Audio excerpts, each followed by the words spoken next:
Ito yung mga binili sa akin ng aking amo.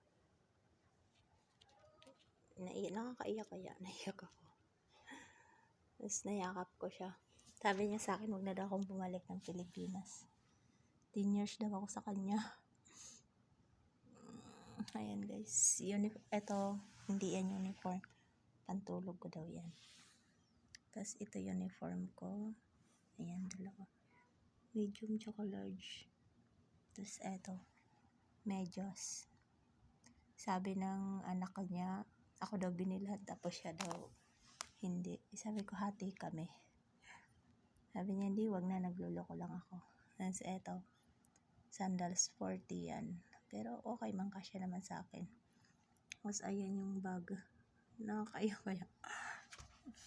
Tapos ito naman yung tali. Niloloko ko. Sabi ng anak niya, na doktor, ba't daw siya wala? Tapos ito yung ipit. Tapos ito headband daw, para daw maganda ako tingnan. Tapos ayan. Ito pa sa lubong sa akin ng doktora. Sabi niya, gusto mo yan? Sabi ko, oo. Sabi niya, ay salamat na gustuhan mo. Kasi sabi ko, hindi ako mahilig sa chichirya. Tapos eto. Ayan yung bag. Ay, naku Lord. Sobrang thank you Lord. Bye!